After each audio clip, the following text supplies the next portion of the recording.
भारती तिवारी। वक्त हो चुका है प्राइम डिबेट का, जहां 4 राज्यों में विधानसभा के चुनाव होने हैं। जम्मू कश्मीर, हरियाणा, महाराष्ट्र, झारखंड में विधानसभा चुनाव की सुगबुगाहट तेज हो चुकी है, जिसको लेकर सियासी महकमे में हलचल देखने को मिल रही है। जम्मू कश्मीर की 90 विधानसभा सीटों पर 3 फेज में चुनाव होने हैं, जबकि हरियाणा की सभी 90 सीटों पर सिंगल फेज में चुनाव होने हैं। दोनों राज्यों के नतीजे 4 अक्टूबर को आएंगे और दूसरी ओर जम्मू कश्मीर में नेशनल कॉन्फ्रेंस और कांग्रेस मिलकर विधानसभा चुनाव लड़ने की तैयारी कर रही है। गठबंधन के तहत दोनों पार्टियों में सीट शेयरिंग पर सहमति भी बन गई है और इसके तहत फारूक अब्दुल्ला की नेशनल कॉन्फ्रेंस 51 सीटों पर तो कांग्रेस 32 सीटों पर चुनाव लड़ेगी। वहीं इसके अलावा सीपीआई-एम और पैंथर्स के खाते में एक-एक सीटें आई है, जिस पर सहमति बनी है। प्रधानमंत्री नरेंद्र मोदी आज महाराष्ट्र के दौरे पर थे, जहां इस दौरान उन्होंने पालघर में एक कार्यक्रम में हिस्सा लिया।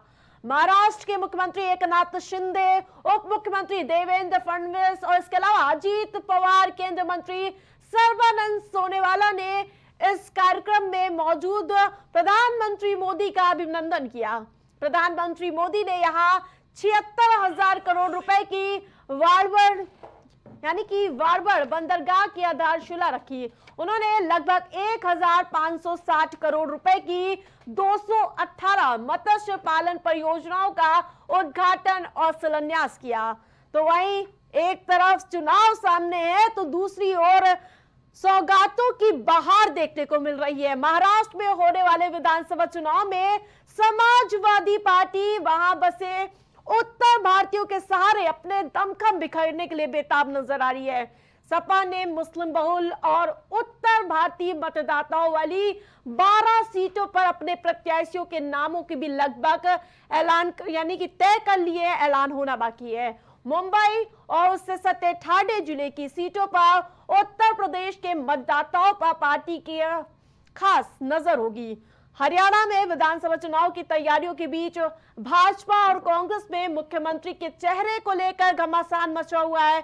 भाजपा ने राहुल गांधी को मुख्यमंत्री का चेहरा घोषित करने की खुली चुनौती दे डाली है। तो वही हरियाणा में मुख्यमंत्री के चेहरे को लेकर कांग्रेस में भी जबरदस्त घमासान मचा हुआ है। पूर्व मुख्यमंत्री भूपेंद्र सिंह हुड्डा और उनके सांसद बेटे दीपेंद्र सिंह हुड्डा कांग्रेस में मुख्यमंत्री की प्रबल दावेदारी करते हुए नजर आ रहे हैं।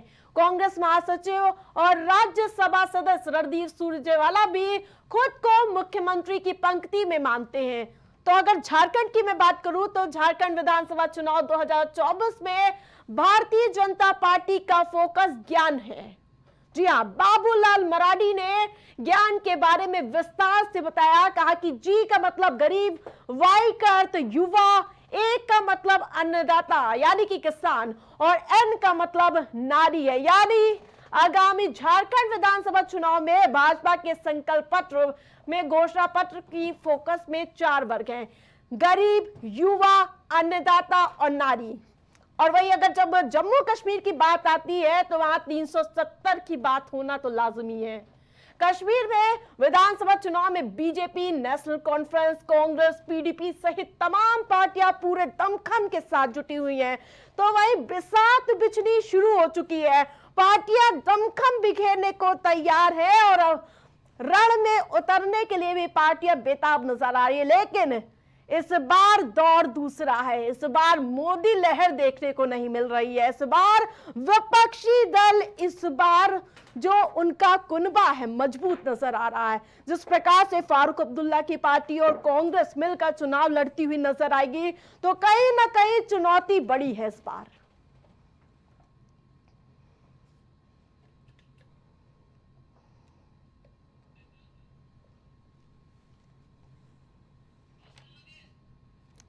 तो वही इस पूरे मुद्दे पर चर्चा करने के लिए हमारे साथ पैनलिस्ट जुड़ चुके हैं। तो वही चंचल यादव समाजवादी पार्टी से प्रवक्ता हमारे साथ जुड़ चुके हैं, राजनीतिक विश्लेषक विनय तिवारी हमारे साथ जुड़ चुके हैं, तो वही शिव सिंह भारती बीजेपी प्रवक्ता हमारे साथ जुड़े हुए हैं, तो वही अमित तिवारी कांग्रेस नेता हमारे साथ जुड़े हुए हैं। लेकिन सबसे पहले मैं राजनीतिक विश्लेषक जी का रुख करूंगी।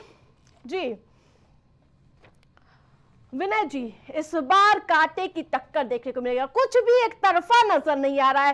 थोड़ा सा आप जम्मू कश्मीर पर हमारे दर्शकों को समझा दीजिए। देखिए, काफ़ी समय बाद जम्मू कश्मीर विधानसभा के इलेक्शन जो है मतलब घोषित हुए हैं और जहां भाजपा अपना पूरा दमखम दिखा रही है, वहीं पे वहां पे जो क्षेत्रीय पार्टियां हैं वो और खासकर कांग्रेस जो वहाँ पे अब्दुल्ला की पार्टी से उनका गठबंधन अब अभी निर्णायक दौर पे है। और नो डाउट जम्मू कश्मीर में ये 370 हटने के बाद वहाँ पे इलेक्शन पहली बार हो रहे हैं, तो उससे हिंदुस्तान के जनादेश से तो खैर मतलब नहीं है। अब जम्मू कश्मीर ही बताएगा कि 370 से क्या उसको फ़ायदा मिला जम्मू कश्मीर के पब्लिक को और क्या नुकसान मिला है। बिल्कुल, 2-3 चीज़ें इसमें और हैं कि ये पहला चुनाव हो रहा है जहाँ पे परसिमन जो है वहाँ पे काफ़ी ज़्यादा सीटों में चेंजेस हुए हैं।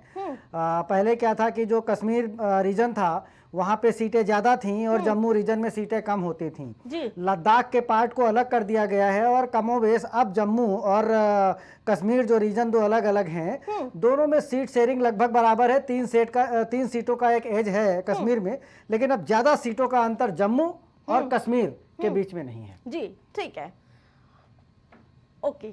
अब चर्चा की शुरुआत बीजेपी प्रवक्ता से कर लेते हैं। इस बार शिव सिंह जी, लोकसभा चुनाव तो हो गया, लेकिन प्रधानमंत्री मोदी तीसरी बार प्रधानमंत्री बन गए। ब्रांड मोदी और ब्रांड यानी कि राहुल गांधी के बीच इस बार चुनौती देखने को मिल सकती है। जी बिल्कुल।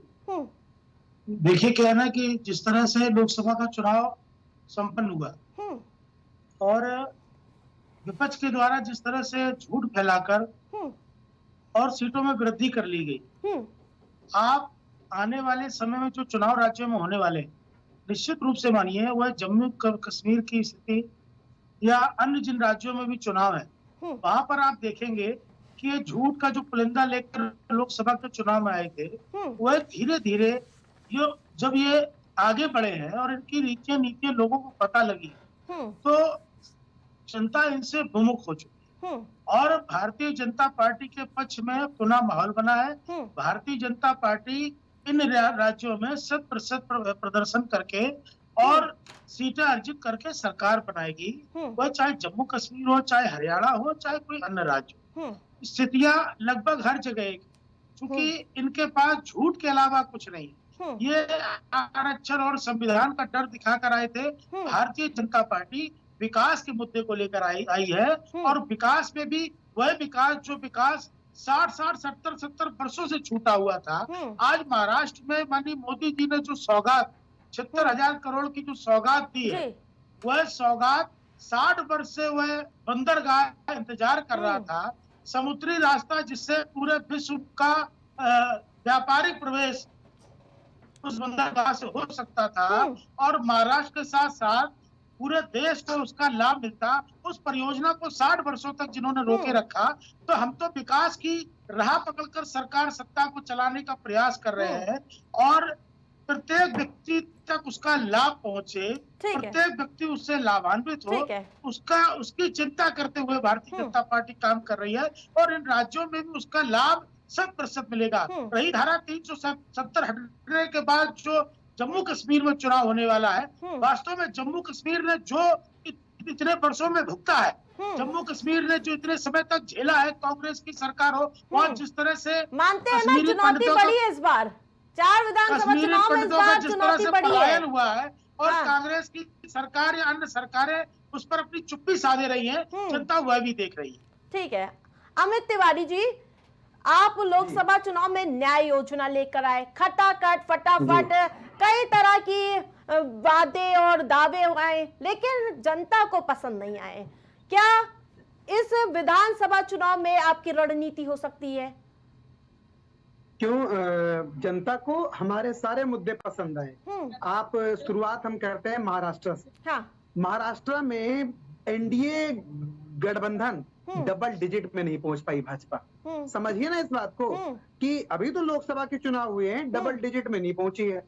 तो यही प्रदेश में चुनाव होना है। महाराष्ट्र को यही तो महाराष्ट्र है। लोग जानते हैं, मैं थोड़ा मैं समय चाहूंगा, लोग जानते हैं कि भ्रष्टाचार की जननी बताने वाले, भ्रष्टाचार का पिता बताने वाले जो मोदी जी महाराष्ट्र में जाते थे और मराठी मानुस से कहते थे, ये अजीत पवार जब हमारी सरकार आई तो चक्की पीसिंग पीसिंग पीसिंग 70,000 करोड़ के आरोपी छगन भुजबल, हसन मसरूफ, प्रफुल्ल पटेल, इन सबको सत्ता की मलाई के लिए मोदी ने आमंत्रित कर लिया।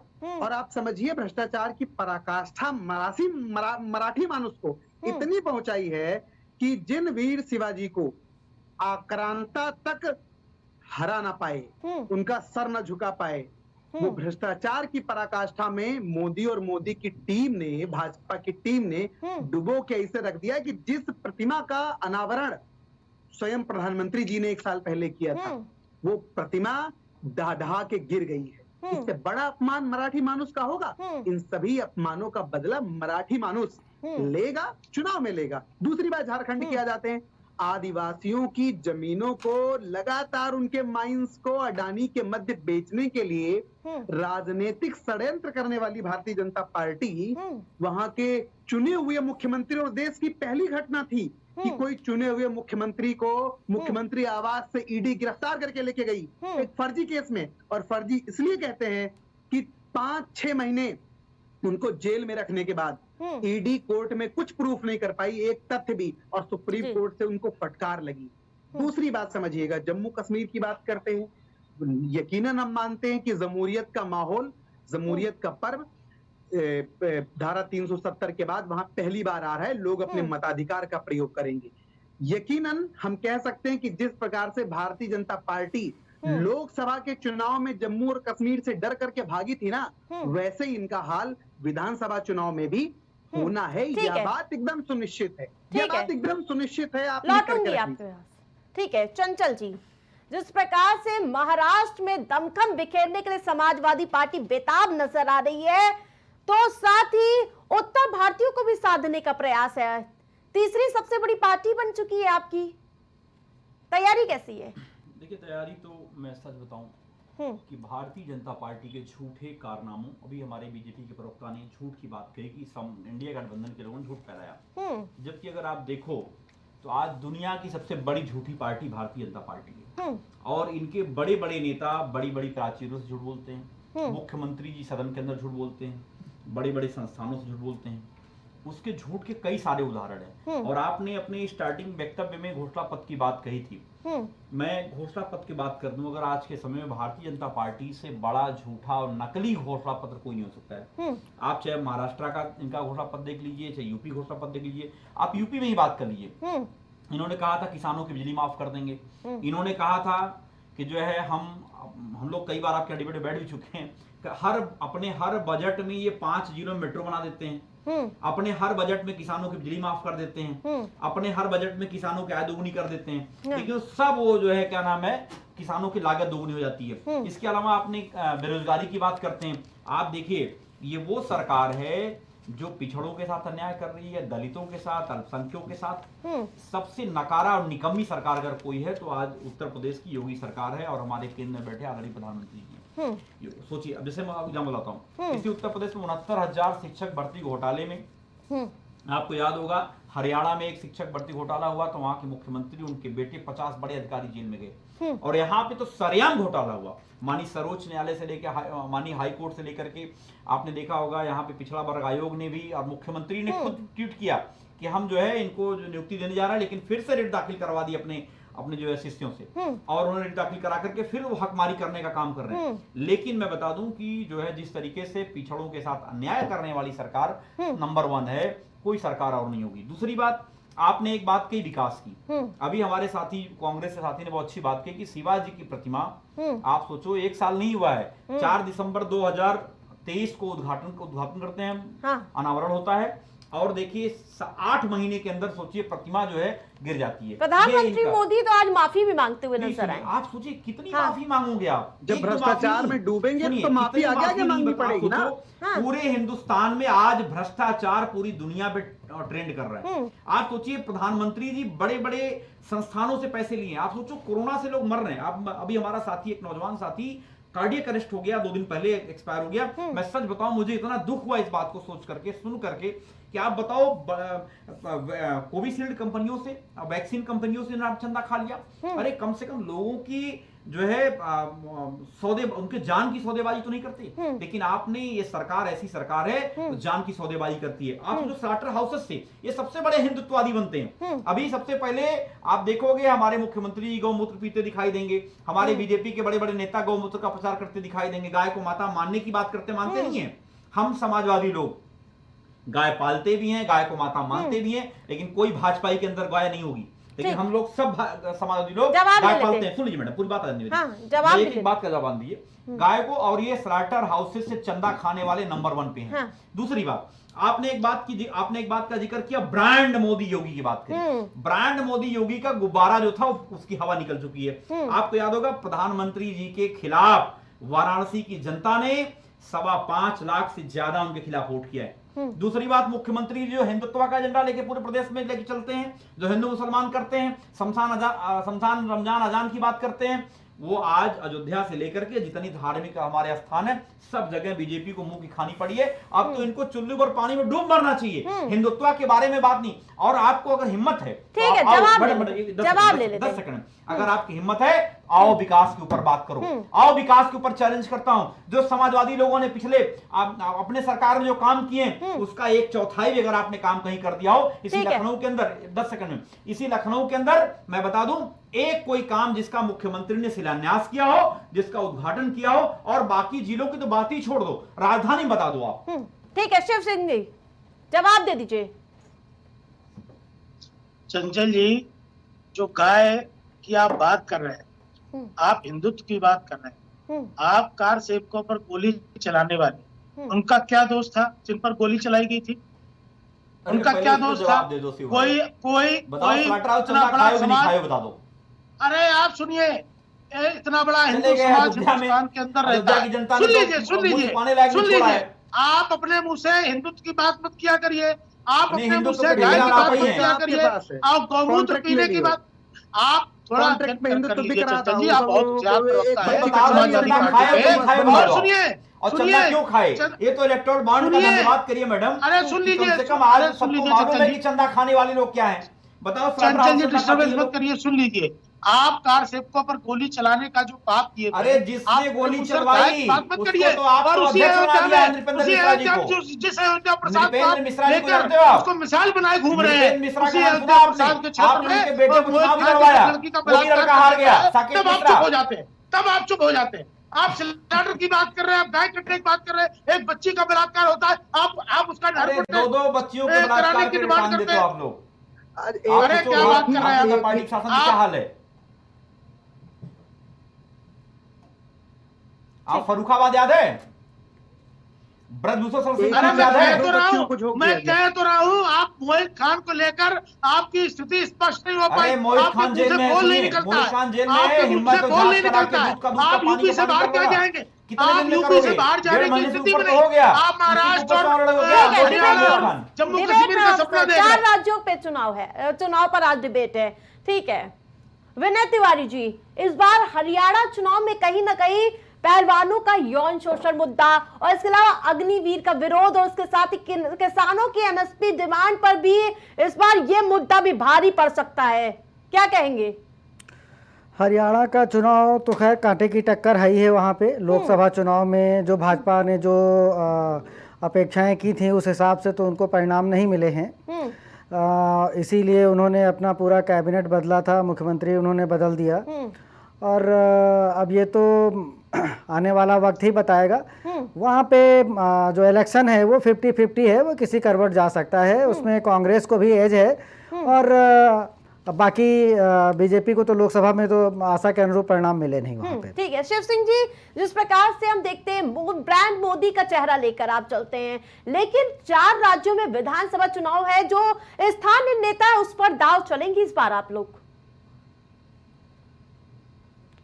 शिव सिंह जी, क्या है, मोदी भारतीय जनता पार्टी का नहीं, देश का बड़ा चेहरा। हाँ, देश का बड़ा राजनीतिक चेहरा। देखिए 130 करोड़ जनता का वह विश्वास, और उस 30 करोड़ जनता का विश्वास आप इस तरह से देखिए कि जब पूरा विपक्ष उतनी सीटें नहीं ला पाया, भारतीय जनता पार्टी उनके चेहरे पर 240 सीटें लेकर आई। और आप अगर उनको ब्रांड नहीं मानते, हमारे सपा के प्रवक्ता अभी कह रहे मोदी और योगी जी का गुब्बारा जो है फट चुका है। आप देखिए माननीय मोदी जी की स्वीकार्यता और माननीय योगी जी की उत्तर प्रदेश के अंदर स्वीकार्यता जैसी की तैसी बरकरार है। कभी कभी राजनीति में अलग अलग तरह के परसेप्शन आते हैं, राजनीति में उन परसेप्शन में सीटों का गणित इधर का उधर होता है, लेकिन माननीय मोदी जी तीसरी बार जवाहरलाल नेहरू के बाद तीसरी बार देश के प्रधानमंत्री बने हैं। यह क्या स्वागत योग्य कदम नहीं है? उनकी पॉपुलैरिटी में कहाँ कमी आई? लेकिन अगर आपको लगता है, आप इसी मुगालते में मुंगेरी लाल के सपने देख रहे हैं कि हमने अगर 37 सीटें यहाँ अर्जित कर ली तो आने वाले राज्यों के चुनाव में भी हम बहुत फेरबदल कर पाएंगे, तो मुझे लगता है कि काट की हांडी चढ़ी थी और वो फूट चुकी है, उसको वो खत्म हो गई, उसका कहीं कोई सरोकार नहीं रहा। और अभी आरक्षण के मुद्दे पर अभी जिस तरह से क्रीमी लेयर पर आरक्षण की बात आई थी, समाजवादी पार्टी को मैं देख रहा तो अलग थलग पड़ी थी। बसपा ने जब भारत बंद का ऐलान किया, ये सोच नहीं पा रहे कि उनके साथ कदम से कदम मिलाकर चले या बैकफुट पर आए। ये इनकी आरक्षण पर नीति थी, ये इनकी एससी और एसटी समाज को लेकर इनका जो मत था वो स्पष्ट हो गया है। तो मुझे लगता है जो आने वाले राज्य के चुनाव है, माननीय मोदी जी पुनः ब्रांड है, कोई ब्रांड में ऐसी कोई उनकी कमी नहीं है। मोदी जी बहुत बड़ा चेहरा है, आज भी देश की राजनीति का बहुत बड़ा चेहरा है, और वो इनसे देखा नहीं जा रहा, और वो इनसे इस तरह से भी नहीं देखा जा रहा कि बांग्लादेश में अगर हालात बिगड़ते हैं तो इनको लगता है कि ये भारत में भी इसी तरह के हालात होंगे, तभी हम इनको सत्ता से बाहर कर पाएंगे। इससे पहले इनकी हैसियत नहीं कि इनको सत्ता से बाहर कर पाएंगे। ये इनकी देश की आंतरिक स्थितियों को लेकर इनकी सोच। ठीक है, अमित तिवारी जी जवाब दे दीजिए।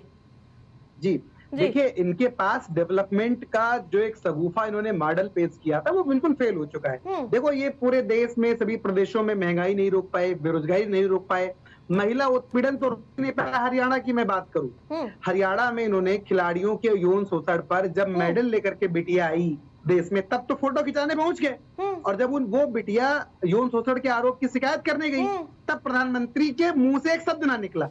समझिए ना बात को। देखिए, अग्निवीर के मुद्दे पर, किसानों के विषय पर, हरियाणा किसान प्रधान राज्य है भाई, और इनकी चुनी हुई सांसद के द्वारा जो शब्दावली प्रयोग की गई है, मुझे कहने में बड़ा बहुत दुख लग रहा है। मैं कह भी नहीं पा रहा हूं कि किसान आंदोलन में रेप होते थे, ये कंगना रनौत ने कहा। मैं मानता हूं कि ये शब्द भारतीय जनता पार्टी के थे कि बैक डोर से कहलवाए गए थे कंगना रनौत के माध्यम से। मैं इसलिए इस बात को कहता हूं कि अगर बैक डोर से ये शब्द ना कहलवाए गए होते तो भारतीय जनता पार्टी अपने सांसद पर कार्रवाई करके इस बात को स्पष्ट करती, लेकिन उनकी कार्रवाई ना करना इस बात का प्रतीक है कि उन्होंने किस प्रकार से किसानों का अपमान किया है, महिलाओं का अपमान किया है। इसका खामियाजा सब जनता देख रही है। चुनाव में यकीनन इनको वोट के बदले ही चोट देगी। जिस प्रकार से इस बार भी आप महाराष्ट्र में ताल ठोकते हुए नजर आ रहे हैं, अब्बू आजमी बड़ा चेहरा हो सकते हैं, और कितनी सीटों पर बात बन सकती है इंडिया गठबंधन से? देखिए मैडम, वो पार्टी शीर्ष नेतृत्व का सब है। और जहां तक बात है चुनाव लड़ने की, समाजवादी पार्टी महाराष्ट्र में बहुत मजबूत है, और हमारे वर्तमान में 2 विधायक भी हैं, और आने वाले समय में आप देखेंगे तो एक मजबूत अलायंस के साथ हम लोग वहाँ पे काम भी कर रहे हैं। इंडिया अलायंस वहाँ पे बहुत मजबूती के साथ जीतने जा रहा है। जहाँ तक कि आपने अगर लोकसभा चुनाव का भी अगर आपने देखा होगा कि बीजेपी जो है 2.5 का आंकड़ा भी नहीं पार कर पाई थी, बीजेपी का सुपड़ा साफ हो, जबकि बीजेपी वही पार्टी है। मैंने कहा कि नहीं, अभी मुख्यमंत्री का बयान था, हम लोग डिबेट बैठे थे आपके यहाँ, बटेंगे तो कटेंगे, ये इन लोगों का एजेंडा ही रहा है। ये अंग्रेजों से सीखते हुए लोग हैं, बांटो और राज करो। आपने देखा होगा जिस तरीके से शिवसेना इनकी बड़े भाई की भूमिका में वहां पे महाराष्ट्र में हुआ करती थी, इन्होंने शिवसेना की ही पीठ में छुरा होने का काम किया, शिवसेना को 2 फाड़ में कर दिया।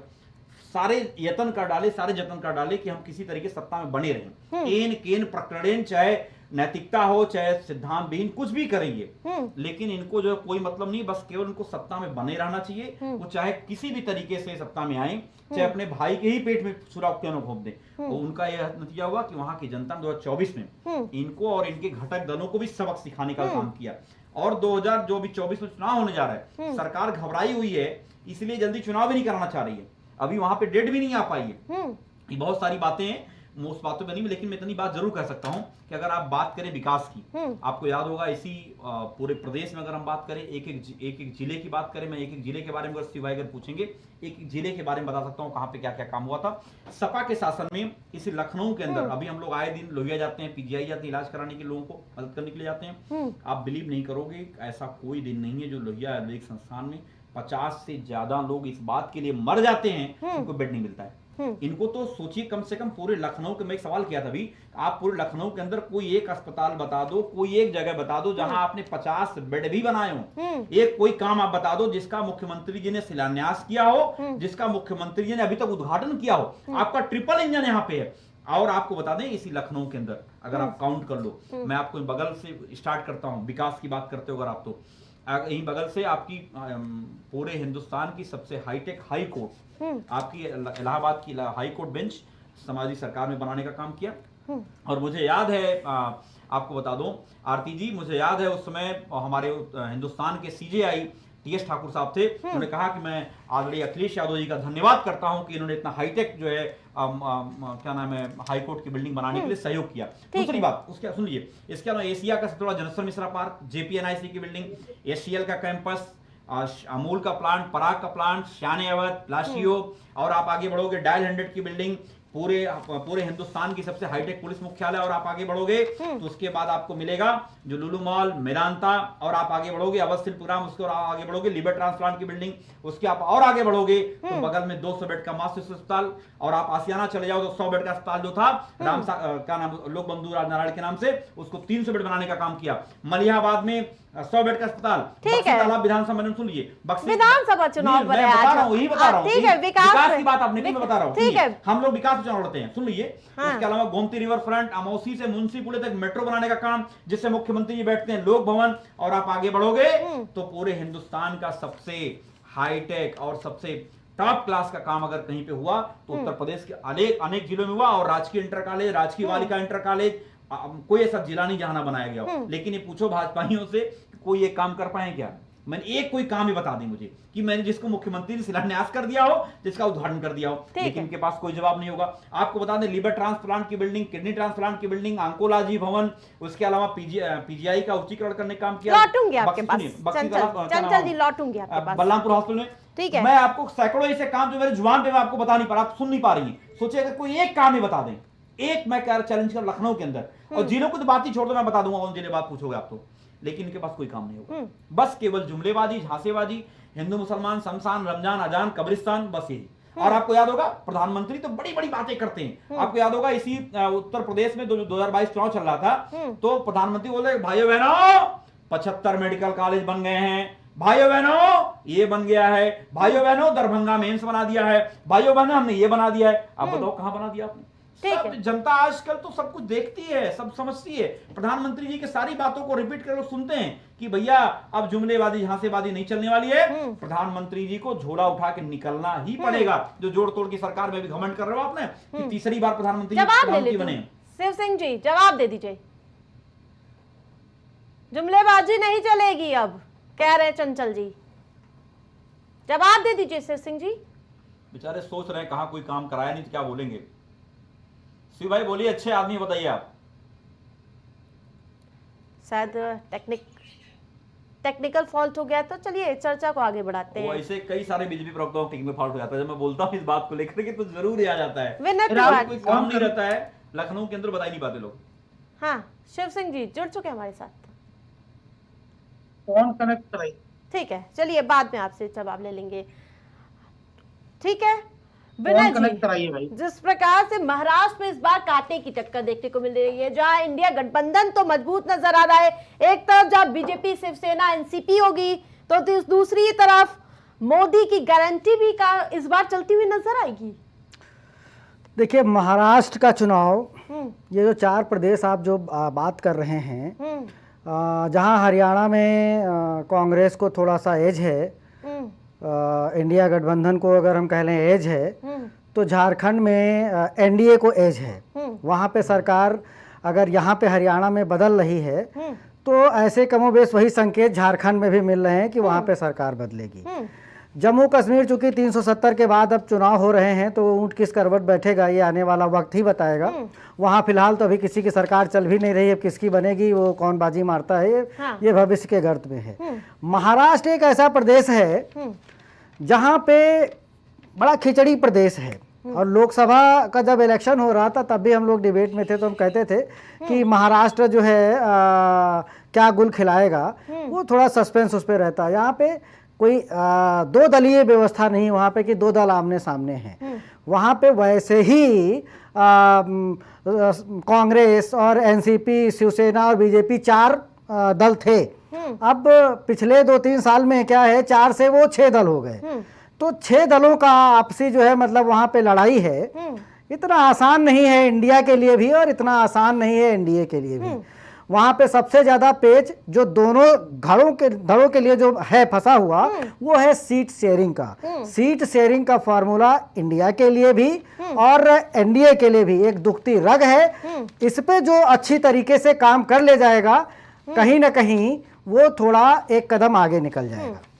ठीक है अमित जी, भारतीय जनता पार्टी लगातार कहती हुई नजर आ रही है कि आखिरकार मुख्यमंत्री का चेहरा क्यों नहीं सामने लाया जा रहा है, क्या इस बार साफ हो पाएगी तस्वीरें?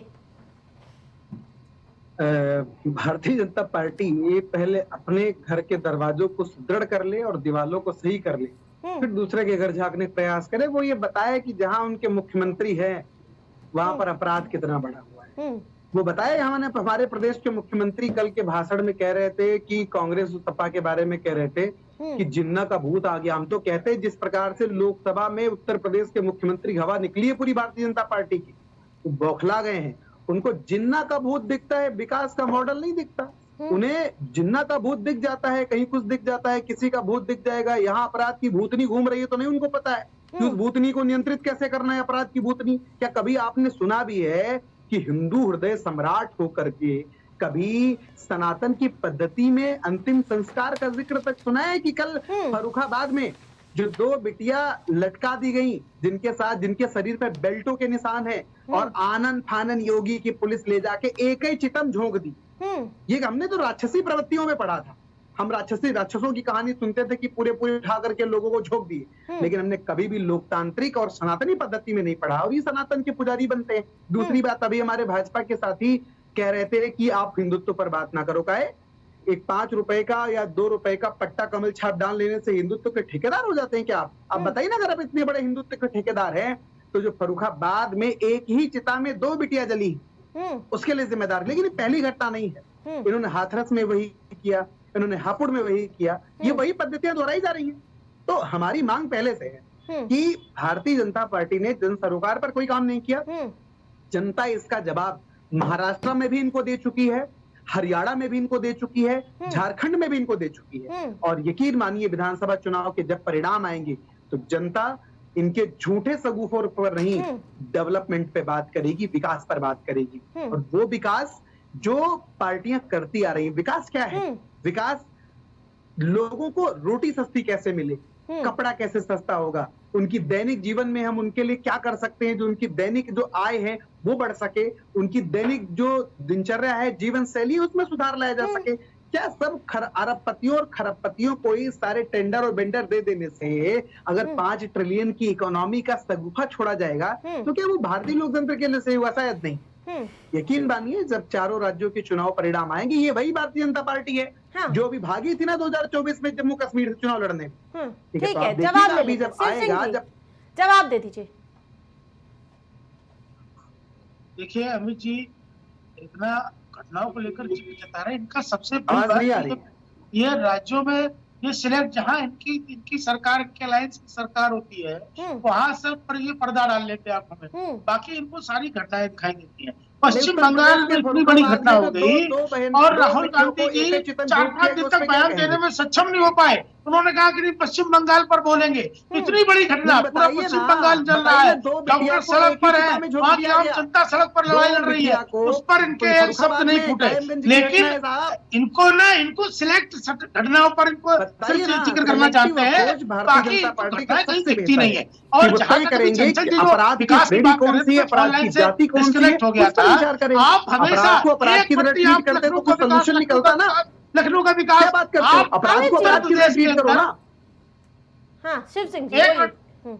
उत्तर प्रदेश के अंदर हर जिले में मेडिकल कॉलेज बनाने की सुविधा हुई है। उत्तर प्रदेश के अंदर पुलिस को अपग्रेड दिया गया है। उत्तर प्रदेश के अंदर यही 100 नंबर जब डायल करते थे पुलिस आती थी और 100 रुपए लेकर चली जाती थी। 112 लगता ही नहीं है। इलाज कराने की स्थिति में नहीं होता था। ऐसी पुलिस की आप गवाही देते हैं।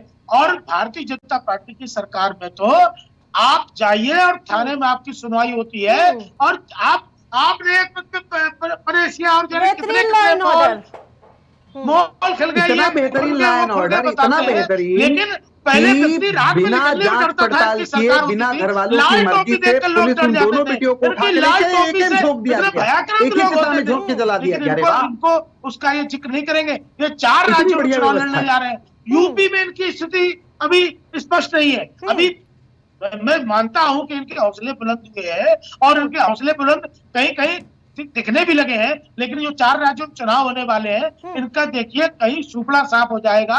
भारतीय जनता पार्टी फिर अपने आप को रिपीट करेगी। उन 4 राज्यों में पहले सुपड़ा साफ है आपका, जिसका उद्घाटन करो वही गिर जाए। अरे वाह, शिवाजी का अपमान करने वाले लोग जवाब देना मनासिब। क्या हमारे भारतीय जनता पार्टी के साथी की बात सुन के हंसी आ रही थी। मैं एक सिंपल सा मैंने सवाल पूछा कि एक बता दो भाई, कोई एक काम तो बता दो लखनऊ के अंदर, सच बताएं। बीजेपी कोई प्रवक्ता नहीं बता पाता है। खैर वो काम किए नहीं, बताएं कहां से। मैं दूसरी बात पे इनकी बात पे आ रहा हूं। इन्होंने अभी बात करी कि सपा के शासन में पुलिस व्यवस्था को, अरे दोस्त आपको याद नहीं होगा, मैं आपको याद दिला देता हूं। सपा शासन जब राष्ट्रीय अध्यक्ष जी ने एक ऐसा विजन देखा कि गांव के गरीब आदमी को जब कोई अमीर आदमी या कोई भी प्रभावशाली आदमी उसे परेशान करे, बहुत सारे लोग थाने नहीं पहुंच पाते थे मैडम। आपने देखा होगा उस समय की पुलिस का मजाक बनता था कि चोर भाग जाता है, पुलिस पहुंच नहीं पाती है, पुलिस के पास हाईटेक नहीं है, पुलिस के पास गाड़ियां नहीं है, संसाधन नहीं है। आदरणीय राष्ट्रीय अध्यक्ष जी ने एक ऐसा विजन देखा कि कम से कम हमारे गांव का एक गरीब किसान, नौजवान, पिछड़ा, दलित, अल्पसंख्यक, चाहे गरीब जनरल में क्यों न हो, वो जब 100 नंबर फोन करे तो दरवाजे पुलिस पहुंचने का काम करे। वो विजन जो आदमी क्वालिफाइड आदमी होगा, जो विजनरी होगा, वही देख सकता है। हम लोग तो आपसे उम्मीद नहीं कर सकते इस बात की। दूसरी बात मैं आपसे बड़ी ईमानदारी से कहना चाहता हूं, आपको याद होगा 1090 वुमेन पावर लाइन, आज अगर महिलाओं को सशक्त करने का काम अगर किसी ने सपना देखा था तो आदरणीय अखिलेश यादव जी के दिन है। एक बहन को थाने नहीं जाना पड़ता है भाई, वो आदरणीय राष्ट्रीय अध्यक्ष जी की दिन है कि 1090 फोन करती हैं, वो उसकी आइडेंटिटी भी डिस्क्लोज नहीं होती है। पहली बात तो बहुत सारी ऐसी घटनाएं मैडम आपको बता दूं कि बहुत सारी ऐसी घटनाएं होती थी हमारे समाज में, जो है बहन बेटियों को लेकर के ऐसी भ्रांति थी कि भाई कोई घटना घट जाती, लोग सोचते कि हम जाएंगे थाने जाएंगे, मान सम्मान हमारा गड़बड़ हो जाएगा, शादी विवाह में दिक्कत आएगी। इन सब चीजों को देखते हुए राष्ट्रीय अध्यक्ष जी ने जब मुख्यमंत्री थे, उन्होंने इतना टॉप क्लास का मतलब एक ऐसा विजन था उन्होंने कि हम कम से कम जो है महिलाओं को थाने ना जाना पड़े, वो 1090 फोन करें, पुलिस सहायता उनको घर पे मिले और उस आइडेंटिटी को डिस्क्लोज नहीं किया जाए, उसको न्याय भी मिल जाए। दूसरी बात, आप विकास की बात कर रहे थे, नवाब सिंह पर भी बोल लो। अरे भैया चंचल जी, नवाब सिंह पर भी बोल लो। ब्रजभूषण शरण सिंह अभी जल्दी कल गए थे हाई कोर्ट, याद नहीं होगा, मैं बता देता हूं आपको किस लिए गए थे, आप जानते हो, ये बताऊं उसके बारे में बताऊं मैं। खैर छोड़ो, आप लोग क्या जानोगे, बलात्कारियों को सम्मान देने वाले आप लोग हो, बिल्किस बानो के बलात्कारियों को सम्मान लड़कों से गलती हो जाती है। पूरी दुनिया की टॉप ट्रेंडिंग न्यूज थी मेरे भाई। सुनिए, इससे असंवेदनशील बयान कोई नहीं होगा, लड़कों से गलती हो जाती है। झूठ बोलबे करते हैं, विदेश जाते हैं, कहते भाई बहनों हर साल एक IIT-IIM बन जाता है, हर महीने एक यूनिवर्सिटी बन जाती है, प्रतिदिन पता नहीं अटल टिंकरिंग लैब पता नहीं कहां बनाए इन्होंने, भगवान जाने, दिखाई नहीं देता कहीं, प्रतिदिन बिक जाता है, भूल जाते हैं, शब्दावली चयन में दिक्कत रहती है। आप बताओ कहां बनाए हो? ये इतने झूठे लोग हैं, बड़े बड़े संस्थानों झूठ बोलते हैं। प्रधानमंत्री जी हर साल 2 करोड़ रोजगार दे रहे थे। ये बता दो शिव सिंह भारती अपने क्षेत्र का आदर्श गांव का नाम बता दो, मैं जान जाऊंगा झूठ नहीं बोलते हो आप लोग। आप बता दो कोई आपने स्मार्ट शहर बनाया हो, बस जुमलेबाजी। आप बता दो, आरती जी इनसे पूछ लो, मैंने कई सवाल पूछे बता नहीं पाई है, इनसे पूछ लो कि एक कोई आदर्श गांव का नाम बता दो। मोदी जी ने जो जयपुर गांव लिया था, जाके हाल देख लो उस गांव का क्या हाल हो गया है। राजनाथ सिंह ने लखनऊ के जो गांव लिया था उसके हाल जाके देख लो। आप लोग क्या बात करो, केवल झांसेबाजी वाला काम करते हो आप लोग। मैं दूसरी बात आप करा दूं, ये प्रभु श्री रामचंद्र जी के भी नहीं हुए। आप बताओ, वहां से लाइट चोरी करा दी, अरे भगवान को तो छोड़ कम से कम बताओ, पूरी की पूरी लाइट चोरी करा दी इन लोगों ने। अरे चुल्लू भर पानी में डूब मरना चाहिए भगवान का नाम लेते हुए आप लोगों को कम से कम। आप लोग अभी हमको हिंदुत्व का पाठ पढ़ा रहे थे, सच पूछो अगर आप बात कर लो तो बीजेपी के लोग केवल खोखले हिंदुत्ववादी बनते हैं। आप पूछो किसी घर में गाय है क्या? कोई एक बीजेपी नेता का नाम बता दो। हम यादव लोग, हम समाजवादी लोग गाय पालते हैं, हम जानते हैं गाय की रक्षा करना, हम जानते हैं गाय का माता का महत्व, लेकिन इनके पास क्या है? ये केवल गाय माता की मूत्र की बात करेंगे, कभी कुछ बात करेंगे, कभी कुछ बात करेंगे, गुमराह करने वाली बात करेंगे। लेकिन आप सोचो काम क्या करोगे आप? आज सोचो गायों की हालत आप देखो, जो आप गौशाला है आप आश्रम में, उस गायों की हालत जाकर देख लो, आपको सच बताएं घृणा हो जाएगी इन सरकारों से। आरती जी, अगर आपको अपने चैनल वाले रिपोर्टर में बता दूंगा, कई सारे गौशाला देखता हूं, गाय तड़प तड़प के मर रही हैं, और उन्हीं गायों की आत्माएं आप लोगों को जो है समझो कि विनाश करने वाली हैं, नाश करने वाली हैं। ठीक है, जान लीजिए। विनय तिवारी जी, मोदी की गारंटी, मोदी है तो मुमकिन है, एक अकेला सब पे भारी, आपने लोकसभा चुनाव में बहुत सुना होगा। अब 4 राज्यों में विधानसभा चुनाव है, जिस प्रकार से 5 किलो अनाज की बात करें, मोदी सरकार में 5 किलो अनाज हर घर को, गरीब घर को मिल रहा है, आवास बनाने की, शौचालय बनाने की, ये सब कितना कारगर साबित होगा इस बार? देखिए, ये सब राजनीतिक पार्टियां हैं, या स्थानीय मुद्दे हावी हो जाएंगे इस बार? नहीं, मैं क्या आ रहा हूं, ये सब राजनीतिक पार्टियां हैं, वो बेसिकली अपनी बात कम, दूसरों की बुराई ज़्यादा लोग करते हैं, वो चाहे पक्ष हो या विपक्ष हो। हकीकत कुछ और है। हकीकत ये है, अभी भी वो हिंदुस्तान के सर्वमान्य नेता हैं। तकरीबन 50% लोग अभी उनको पसंद करते हैं। उनकी रेटिंग 50%, 49 पॉइंट समथिंग अभी भी रेटिंग, जो भी हार्डली एक हफ्ता पहले हुई है। और लाख पोजीशन अगर मोदी की अगर हम इन लोगों की बात माने कि अगर साखगिरी है, तब भी वो 240 पे हैं, जितना विपक्ष पूरा मिलकर लेके आया है। मैं एनडीए की बात नहीं कर रहा हूं, केवल अगर भाजपा की मैं बात करूं तो भाजपा की सीट जितनी है उतनी पूरी इंडिया गठबंधन की हैं। तो इसलिए आंकड़े तो ये बता रहे हैं, बाकी सबको अपनी अपनी बात रखने का हक है, फ्रीडम ऑफ स्पीच है, आप अपने हिसाब से कुछ भी चीज़ें रख सकते हैं, उसमें मैं तू मैं नहीं पढ़ना चाहता हूँ। हाँ, ये हकीकत है, हिंदुस्तान के अभी भी वो सर्वमान्य नेता हैं, उनके आसपास पॉपुलैरिटी में अभी दूसरा कोई नहीं है। हाँ बिल्कुल, ठीक है। चंचल जी, आप मैं एक बात पूछना चाहता हूँ, अगर 50% से ज्यादा सर्वमान्य होते तो बीजेपी का हाल क्यों हो जाता है ऐसा? जो बड़े बड़े सपने देखे थे कि हम इतने सीटें जीत जाएंगे, उतने सीटें जीत जाएंगी, और कितनी बेईमानी करी इस चुनाव में, आप बता दो। कितने पैसे का आपने देखा होगा, अभी एक रिकॉर्ड अभी आया है, अभी एक आपने देखा होगा किसी ने शेयर भी किया था कि किस तरीके से अभी एडीआर की रिपोर्ट से लेकर कई सारी चीजों की रिपोर्ट भी आई है, किस तरीके से भारतीय जनता पार्टी ने बेईमानी और चीटिंग करी है। उसके बावजूद भी अगर उत्तर प्रदेश में देखें, महाराष्ट्र में देखें, हरियाणा में देखें, राजस्थान में, कई सारे राज्यों में देखिए कितनी साखगिरी है प्रधानमंत्री की। और दूसरी बात, आप साख की बात कर रहे हो, आज के समय में जब भी भ्रष्टाचार की बात आती है तो लोग कहते हैं कि प्रधानमंत्री कहते थे बहुत बड़ी होर्डिंग लगाई पूरे देश में, बहुत वो भ्रष्टाचार पे वार, अब की बार मोदी सरकार। आप मुझे बता दो, उत्तर प्रदेश से लेके पूरे हिंदुस्तान में जितने बड़े बड़े भ्रष्टाचारी हैं जिसके बारे में प्रधानमंत्री नाम लेकर बोला करते थे, भाई बहनों 70,000 करोड़ का घोटालेबाज जेल जाना चाहिए कि नहीं जेल जाना चाहिए? आप बताओ, डिप्टी सीएम बना दिया आपने, एक को तो मुख्यमंत्री बना दिया आपने, हेमंता बिस्वा शर्मा, जिसके खिलाफ आपने वाटर घोटाले में जो है बाकायदा बुकलेट जारी करी थी। शुभेंदु अधिकारी से लेकर, नारायण राणे से लेकर, छगन भुजबल से लेकर के, अशोक चौहान से लेकर के, ना जाने पूरे देश में जितने भ्रष्टाचारियों के नाम आप बता दें मैडम, उस सारे के सारे भ्रष्टाचारियों के नाम जो है लेकर के प्रधानमंत्री राजनीति करी, राजनीति चमकाई। और आज आप बता रहे हो सर्वमान्य, लोग कहते हैं, लोग हंसते हैं प्रधानमंत्री की बात को, कुछ सुनना नहीं चाहता उनको। मैंने बताया वो ब्रांड जो था ना वो खत्म हो चुका है, और आने वाले समय में एक एक राज्य आप देख लेना, ब्रांड खत्म हो चुका है। एक एक राज्य देख लेना, यही हालत होगी प्रधानमंत्री जी की, देख लीजिएगा। हाँ ठीक है, शिव सिंह जी जवाब दे दीजिए। शिव सिंह जी, आवाज मिल पा रही है आपको? ठीक है। अमित जी, जिस प्रकार से बेरोजगारी, महंगाई का मुद्दा भी कहीं ना कहीं अभी भी गर्म नजर आ रहा है, 4 विधानसभा चुनाव में ये भी देखने को जरूर मिल सकते हैं, क्या कहेंगे इस पर? नहीं, अभी भी क्या, ये है ही, अभी भी केंद्र सरकार की कम से कम 13 लाख सरकारी नौकरियां खाली हैं, पद रिक्त हैं, और इन पर कोई बात नहीं होती। इन सब नौकरियों को प्राइवेट वेंडर को ट्रांसफर किया जा रहा है और सभी संविदा पर होती जा रही है आराम से, क्या समस्या है? लोग देखिए, रोजगार का मानक इस सरकार ने जोमेटो से जो जॉब कर रहा है उसको भी सरकारी रोजगार में शामिल कर रहे हैं, जो स्विगी बांट रहा है, जो ओला बाइक चला रहा है, तो सरकार ने युवाओं के साथ छलावा किया है।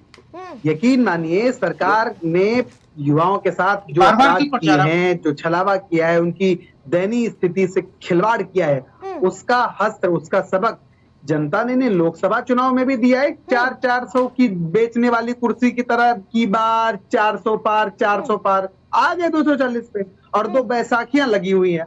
अभी देखो ना, एक मुद्दा है जाति जनगणना को लेकर के, ठीक है। अभी देखो कि हमारे नेता ने सबसे पहले इस बात को उठाया, पूरा देश इस बात को चाहता है। अब इनके दल के लोग जो इनके साथ में एनडीए में, उत्तर प्रदेश से राजभर जी भी कूद पड़े, उधर चिराग पासवान जी भी, उधर नीतीश जी भी। देखो तो 2 बैसाखियों पर चलने वाली जो सरकार है ना, वो बहुत दिनों तक चलने वाली नहीं है। यकीन मानिए सरकार बहुत जल्दी जाएगी। आप इस चीज को लिख करके देखिए, क्योंकि उन्होंने जनहित पर कोई काम नहीं किया। जवाब देना चाह रहे हैं। देखिए, हमारे कांग्रेस के प्रवक्ता जातीय जनगणना पे बोल रहे हैं। इनकी कर्नाटक में सरकार है सिद्धरामैया की, उन्होंने जातीय जनगणना करा ली है, लेकिन अभी वो डिस्क्लोज नहीं कर रहे हैं, उसको पटल पे नहीं ला रहे हैं। पता नहीं कौन सा धर्म संकट है, वो तो यही बताएंगे। एक बार बता तो रहे हैं कि हम जातीय जनगणना के पक्ष में हैं, लेकिन इनकी सरकार ने करा लिया है और अभी उसको पटल पे रखा नहीं है। अब क्या धर्म संकट है वो यही बता सकते हैं। नहीं, हमें बता, एक बार आप बहुत ही निष्पक्ष मन से पूछिए भारतीय जनता पार्टी से कि वो मतलब वो लोगों का हक क्यों नहीं देना चाहते। जो आज उत्तर प्रदेश में 69,000 शिक्षकों का हाल है, जो चयनित थे उनका भी, जो अचयनित है उनका भी, उस पर एक बार पूछिए ना सरकार से सवाल, फिर जवाब मिलेगा कि इसमें क्या लाभ है, क्या ये चीज कहना कि अगर कोई गलत कर रहा है तो हमको भी हक मिल जाता है गलत करने का, ये बात गलत है। बिल्कुल नहीं। आप जिस मुद्दे पे सरकार आप बना रहे हैं, चुनाव लड़ रहे हैं, आपने वहां पे आपकी सरकार ने जनगणना करा ली है। ये केंद्र का विषय है। केंद्र अरे भाई, आपने बिहार में जनगणना कराई थी ना, कांग्रेस और तेजस्वी और नीतीश कुमार ने मिलकर जनगणना कराई और उसको पटल पे रख दिया। अब आपके कर्नाटक सरकार में आपने सिद्धरामैया जी ने करा ली है, उसको क्यों नहीं डिस्क्लोज कर रहे हैं? नहीं तो सर पूछिए ना भारतीय जनता पार्टी से आखिर क्या समस्या है। भारतीय जनता पार्टी नहीं करा रही, आप बताइए ना, पूछिए ना। अरे आप आना चाह रहे हैं सरकार में, आप पावर में आना चाह रहे हैं, आप खुले मन से आइए ना। आपकी नियत और क्रियान्वयन में कोई अंतर नहीं होना चाहिए ना। भारतीय जनता पार्टी की क्या नियत थी बताइए। भाजपा को देख के अगर आप आगे बढ़ेंगे तो आपको आपकी राजनीति मुबारक हो कि भाजपा ये नहीं कर रही, इसलिए हम भी यही नहीं करेंगे। भारतीय जनता पार्टी, आप भाजपा के पक्ष से बोल दीजिए। मैं बात पक्ष की बात ही नहीं है। अरे भाजपा के किसी भी प्रदेश सरकार ने, एक मिनट, भाजपा के किसी भी प्रदेश सरकार ने कोई भी जातीय जनगणना अभी तक नहीं कराई है, तो मैं कहता हूं कि उसने खराब काम किया। लेकिन कांग्रेस ने, कर्नाटक सरकार ने जातीय जनगणना करा ली है, उसको डिस्क्लोज करिए। हाँ, वो डेटा डिस्क्लोज होंगे, क्यों नहीं होंगे डिस्क्लोज? क्यों नहीं हो रहे? बिल्कुल होंगे। नहीं, ये हमारे आपके कहने से नहीं, वो जब डेटा संयोजित हो जाएगा, जब कैलकुलेट हो जाएगा, डिस्क्लोज होगा, पटल पर आएगा। बहुत समय हो गया महाराज, बहुत समय हो गया। मैं बोलता हूँ, ठीक है, विनय जी आप बताइए, आप उसको बड़ी तेजी की बात कर रहे हैं। अभी मेरा ख्याल है 2 साल भी कर्नाटक सरकार को नहीं हुए होंगे, उन्होंने जातीय जनगणना भी करा ली और आप चाहते हो तुरंत लागू भी कर दें, सारी चीजें कर दें, करेंगे, आप परेशान मत होइए। नहीं। पूरे देश, मेरी बात सुनिए ना, 2 साल के अंदर करा दे। लेकिन आप बताओ बीजेपी क्यों नहीं करना चाहती? अब बीजेपी के सारे घटक दल चाहते हैं। सुन लीजिए, बीजेपी की मंशा क्यों खराब है? दूसरी बात मैं पूछना चाहता हूं, अभी आपने देखा होगा पीलीभीत के विधायक के पिताजी धरने पे बैठे हुए हैं, किस बात को लेकर के पता है? कि भ्रष्टाचार चरम पर पहुंच गया है। रामशरण वर्मा सबसे उत्तर प्रदेश के भ्रष्ट मुख्यमंत्री योगी जी। इसके अलावा, और उन्होंने भ्रष्ट मुख्यमंत्री के बारे में बोला, इसके अलावा मोती सिंह आपके बीजेपी के बहुत बड़े नेता रहे, 4 बार कैबिनेट मंत्री रहे। उन्होंने कहा अभी तक के मेरे राजनीतिक इतिहास की सबसे भ्रष्ट कोई सरकार रही है तो बीजेपी की सरकार रही है। और आपने देखा होगा इसी उत्तर प्रदेश के अंदर ऐसा कोई डिपार्टमेंट ने भी, पुलिस की बात कर रहे थे ना 100 रुपए वाली बात, भाई मेरे 100 रुपए नहीं, थाने में जिस दिन घटना घट जाएगी, मैं बता दूं प्रवक्ता साथी, आपका भी काम बगैर पैसे के नहीं करा पाओगे। ये बीजेपी के नेताओं को तो कोतवाल डांट के भगाता है कि निकल लो, पहले निकल लो यहां से, मैं जानता हूं, और मेरे कई सारे बीजेपी के साथी, मैं जानता हूं उनकी हालत। सुनिए, और ये थे तो थाने से अपराधी छुड़ा लाते थे। भैया सुन लो, और चंचल जी सरकार थी तो अपराधी छुड़ा लाते थाने से। आप सुनिए, इतनी हालत थी, ये भी बता दीजिए, के पार्टी ये भी बता दीजिए, जोड़ दीजिए। वो बकायदा बेचारा धरने पे बैठ गया विधायक दिनेश लाल खटीक पिछड़े सिर्फ जाति का था जी से अभी और अपना आपके पक्ष- समाज का राहुल तिवारी जी सर मेरी बात सुनिए। जानते हो वो बेचारे बैठना पड़ा धरने पे और 30 धरने पे सेकंड बैठने के बाद विनय भाई 30 बता दें सेकंड। वो बेचारा कहा कि मेरी ठीक है, कोतवाल नहीं विनय सुनता जी है। कहना चाह रहे हो कुछ, विनय जी। 30 सेकंड हाँ, देखिए, ठीक है, विनय 30 जी। सेकंड में खाली ये लूंगा। देखिए हाँ। मैं इसलिए कह रहा हूं कि आपकी सरकार बहुत त्वरित काम करती है। इस चीज का डंका तेजस्वी और राहुल गांधी जी ने कहा कि हमने 1 साल के अंदर बिहार के अंदर जातीय जनगणना करा के और सब कुछ कर दिया, तो बहुत कम समय में कर दिया। तो वहां पे कर्नाटक में 2 साल हो गए। दूसरी चीज, अब अभी जो ये बता रहे थे कि कुछ विधायक सरकार के खिलाफ धरना दे रहे हैं, तो पश्चिम बंगाल में कल जो है अधीर रंजन जो है ममता बनर्जी के खिलाफ धरना प्रदर्शन कर रहे थे, कह रहे थे यहाँ पे लोकतंत्र है ही नहीं। वो कांग्रेस, अब कांग्रेस के वो एक्टिव मेंबर हैं, अभी तक ना तो कांग्रेस ने उनको हटाया है ना उन्होंने रिजाइन किया है, और उन्होंने इंडिया गठबंधन की एक जो सरकार है पश्चिम बंगाल का उसका विरोध कर रहे हैं। तो ये तो डेमोक्रेसी है। डेमोक्रेसी आ गई। ये तो डेमोक्रेसी। ब्रजभूषण शरण सिंह के बारे में आप देखो, हाईकोर्ट किस लिए गए थे आप बताओ? बहुत देर बताओ से सिर्फ शिव सिंह जी ब्रजभूषण हमारे शरण साथ सिंह ने जुड़े हैं। गलत किया, देखिए शिव मैं सिंह जी उसको को भी डिफेंड थोड़ा बोलने नहीं कर का रहा हूँ, मौका मैं कोई दीजिए। भाजपा का कोई वो ठीक थोड़ा है, नहीं शिव सिंह जी उनको सम्मानित किया उन्होंने, सम्मानित किया। जवाब दे दीजिए शिव सिंह जी। देखिए इंडिया अलायंस जब बात करती ना दलित उत्थान और ये अभी अमित तिवारी जी बोल रहे थे, तो ऐसे इसका मतलब है कि 60 वर्षों तक इन्होंने उनको दबाए रखा।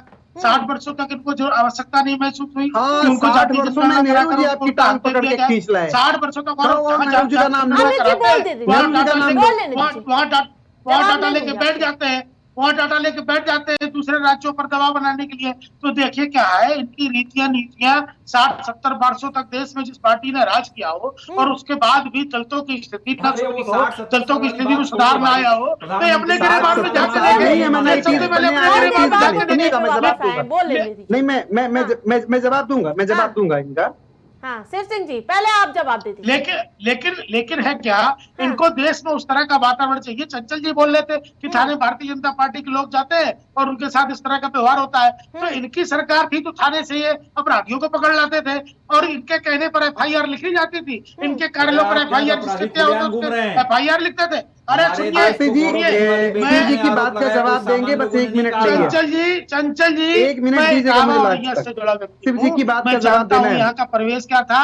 मैं आजमगढ़ में जानता हूँ क्या परिवेश था।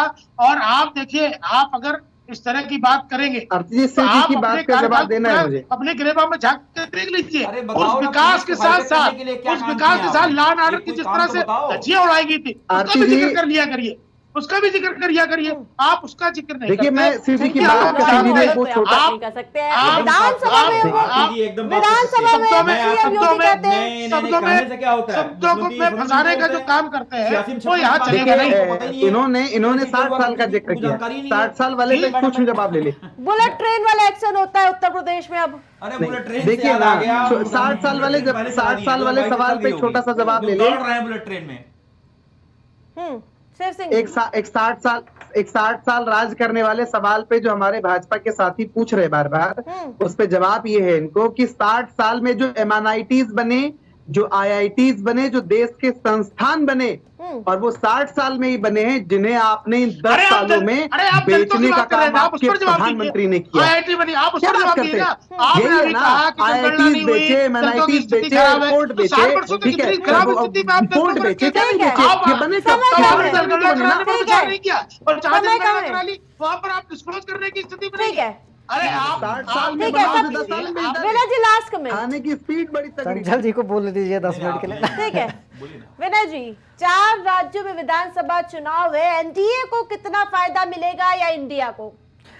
देखिए मैंने बीच में ही बोल दिया था कि 4 प्रदेश में इलेक्शन हैं। वहाँ पे एक जगह तो इंडिया का जो है पलड़ा भारी दिखाई पड़ रहा, वो है हरियाणा, और झारखंड में एनडीए को बढ़त है अभी जो इस समय जो सिनेरियो दिख रहा है। और महाराष्ट्र, चूँकि वहाँ पे बहुत सारे दल हैं, 6 दल हैं, और वहाँ 50-50 मामला है।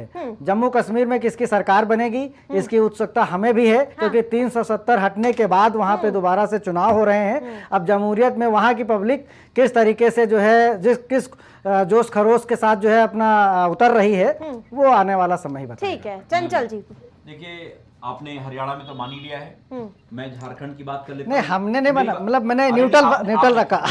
मैं बताऊं झारखंड की बात कर लीजिए आरती जी, पता है इनके पास नेता नहीं है, बेचारे चंपई सोरेन को लेके गए हैं अभी, सोचे किस तरीके से इनकी हालत कहाँ खस्ता हो गई है। दूसरी बात, जम्मू कश्मीर में एक आज लड़ी नहीं रही चुनाव, इनके प्रत्याशी नहीं मिल रहे हैं। आपने देखा होगा एक लिस्ट जारी होती है, अगले दिन उसको हटा दिया जाता है। तीसरा महाराष्ट्र में तो बीजेपी का सुपड़ा साफ होना तय है, इनके सारे जो घटक दल के नेता हैं उनकी भी जमानत जब्त होने जा रही है। दूसरी बात, मैं आपसे एक बड़ी ईमानदारी से बात करना चाहता हूं, देखिए चुनाव आम जनता बनाम बीजेपी के 10 साल के काले कारनामे, काले कुशासन और जो झूठे वादे, जुमलेबाजी, झांसीबाजी खिलाफ जनता चुनाव। ठीक है, समय कम है, ठीक है। आप सभी का पैनलिस्ट का हमारे साथ जुड़ने के लिए बहुत बहुत धन्यवाद। तो वही आज 4 राज्यों में चुनाव को लेकर काफी बहस हुई और सभी ने अपने अपने पक्ष रखे और हर कोई अपनी पार्टी को जीतने के लिए दमखम बिखेरता हुआ नजर आया। पार्टियां पूरे दमखम के साथ जुटी हुई नजर आ रही। 10 साल के बाद सूबे में यानी कि जम्मू कश्मीर में चुनाव होने हैं। 370 काफी मुद्दा रहा, बेरोजगारी मुद्दा रहा। फिलहाल आज की चर्चा में इतना ही। देखते रहिए प्राइम टीवी।